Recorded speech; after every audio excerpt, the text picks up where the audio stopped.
श्री गणेशाय नमः।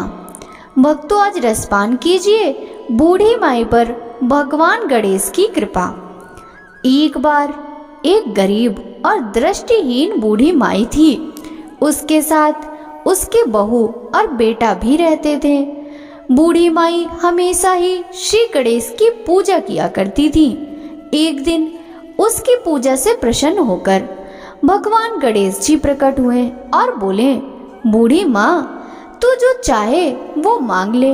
बूढ़ी माँ ने कहा, मैं कैसे और क्या मांगू, मुझसे तो मांगना नहीं आता। इस पर गणेश जी ने कहा, वो अपने बहू और बेटे से पूछ ले और मांग ले। यह सुनकर बूढ़ी माँ ने अपने बेटे से कहा, गणेश जी ने कहा है कि मैं कुछ भी मांग सकती हूँ, तो बता मैं क्या मांगू। उसके पुत्र ने कहा कि माँ, तू गणपति बप्पा से धन मांग ले।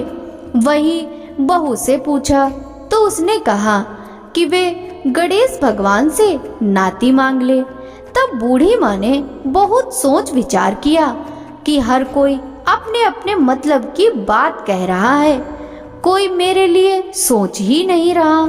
ऐसे में उस बुढ़िया माई ने अपने पड़ोसियों से भी पूछ लिया।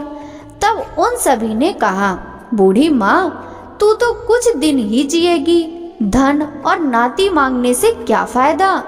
तू अपने लिए आंखों की रोशनी मांग ले, इससे तेरी जिंदगी आराम से कट जाएगी। यह सुनकर बूढ़ी माँ ने भगवान गणेश जी से कहा, अगर आप मुझसे प्रसन्न हैं तो मुझे 9 करोड़ की माया, निरोगी काया, अमर सुहाग, आंखों की रोशनी, नाती पोता और सभी परिवार को सुख दे और आखिरी में मुझे मोक्ष दे। यह सुनकर गणपति बप्पा ने कहा, बूढ़ी माँ, यह सब मांगकर तुमने तो मुझे ठग लिया, लेकिन वचन के अनुसार बूढ़ी माँ, तूने जो जो मुझसे मांगा है वो सब तुझे मिलेगा। इतना कहकर गणेश जी अंतर्ध्यान हो गए। बूढ़ी माँ ने जो कुछ भी मांगा था उसे वह सब कुछ मिल गया। हे गणपति बप्पा, जैसे तुमने उस बूढ़ी माँ को सब कुछ दिया, वैसा ही ठीक हम सबको भी देना। बोलिए गणपति गणेश महाराज की जय।